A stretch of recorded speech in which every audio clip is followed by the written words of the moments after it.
అందరికీ మన ప్రభువును రక్షకుడైనటువంటి యేసుక్రీస్తు వారి పేరిట ప్రత్యేకమైనటువంటి వందనాలండి. ప్రియులారా, మన జీవితంలో మనం ఎలా ఆలోచిస్తూ ఉంటానండి, ఏదైనా ఒక మంచి పని చేశారనుకోండి, అది అందరూ చూడాలని కోరుకుంటామండి. ఏదైనా కానీ ఒక చెడు కార్యక్రమం మనం చేసామనుకోండి, లేదా మంచిది కానిది మనం చేస్తున్నాం అనుకోండి, ఎవరైనా చూస్తున్నారా లేదా అని చాలా జాగ్రత్తగా అన్నీ గమనించుకొని పక్కా ప్లాన్ చేసి పనికి మాలినటువంటివన్నీ చేస్తూ ఉంటారు. కానీ మీరు బాగా ఆలోచిస్తే మనం మంచి చేసినా చెడు చేసినా దాని వెనక, లేదంటే కనుక ఆ కార్యక్రమాల వెనక, లేదా ఆ కార్యక్రమాల యొక్క కాన్సిక్వెన్సెస్, లేదంటే కనుక ఆ రిజల్ట్స్ ఎలా ఉంటాయో మనం ఈ లోక సంబంధమైనటువంటి వాటి వరకు మాత్రం మనం ఆలోచిస్తూ ఉంటాం.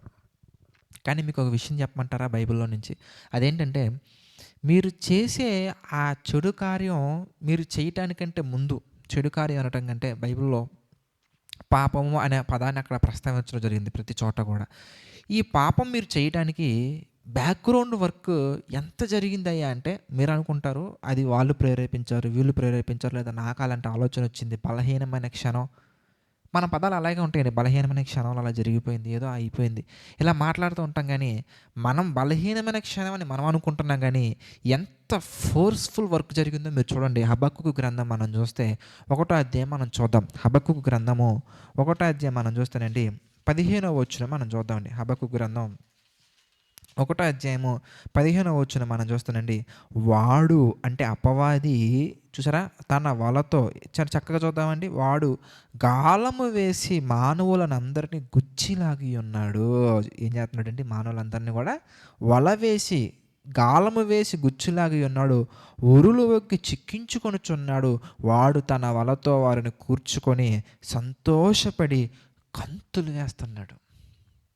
వాడు పక్కా ప్లాన్ తోటి ఉరులు ఒగ్గి వలలతో వేసుకొని గాలము వేసి నిన్ను పడగొట్టడానికి వాడి వెనక అంత బ్యాక్గ్రౌండ్ ఉంది.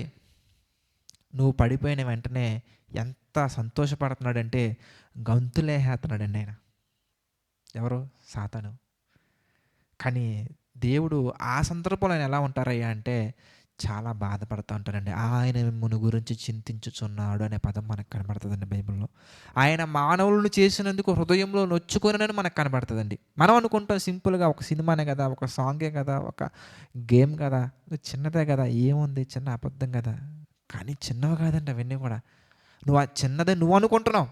నీతో అబద్ధాన్ని పలికించటానికి అపవాదిగాడు ఎంత పెద్ద ప్రణాళిక వేసుకుంటాడయ్యా అంటే, గాలము వేసి ఉరులు ఒగ్గి చిక్కించుకొని వలలు వేసి ఎంత పక్కా ప్లాన్ చేస్తున్నాడు చూడండి వాడు ఇంతకీ.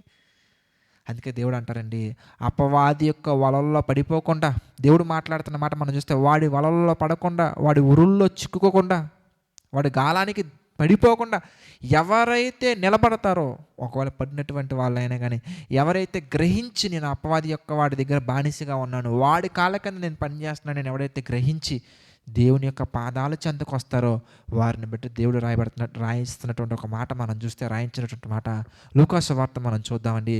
లూకాసు వార్త 15వ అధ్యాయం మనం చూద్దాం. లూకాసు వార్త 15వ అధ్యాయంలో 10వ వచనం మనం చూద్దాం. 10వ వచనం మనం చూస్తే, అటువలే మారు మనసు పొందు ఒక పాపి విషయమై, అటువలే మారు మనసు పొందు ఒక పాపి విషయమై దేవుని దూతల ఎదుట సంతోషము కలుగునని మీతో చెప్పుచున్నాను. చూడండి చక్కగా ఉందో. ప్రియులారా, ఎప్పుడైతే మనం పాపాన్ని జయిస్తామో, లేదా మారు మనసు పొంది దేవుని సన్నిధిలోకి వస్తామో అప్పుడు సంతోషపడతారండి దేవుడు. గుర్తుంచుకోండి, మనం పాపము చేసిన వెంటనే, చేస్తున్నప్పుడు చేసిన వెంటనే సంతోషపడేది అపవాది. పాపాన్ని విసర్జించిన, పాపాన్ని అసహించుకున్న సంతోషపడేది దేవుడు. నీ ద్వారా దేవుడు సంతోషపడాలనుకుంటున్నావా? సాతాను సంతోషపడాలనుకుంటున్నావా? నువ్వు దేవుని సంబంధివా? అపవాది సంబంధివా?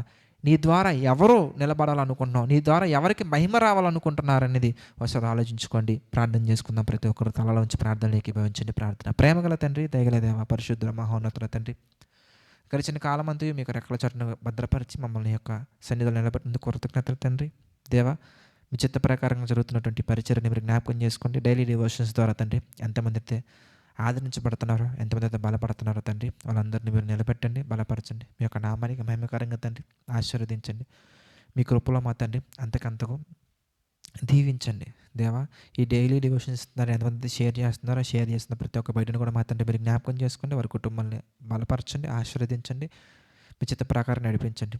తండ్రి సమస్త మహిమ, ఘనత, ప్రభావాలు మీకే చెల్లించుకుంటూ ప్రతి ఒక్కటి తండ్రి మీ చిత్త ప్రకారంగా జరిగించమని నడిపించమని వేడుకుంటూ మా ప్రభువును రక్షకుడైనటువంటి యేసుక్రీస్తు వారి పేరిట ఈ ప్రార్థన అడిగి వేడుకొనుచున్నాము తండ్రి.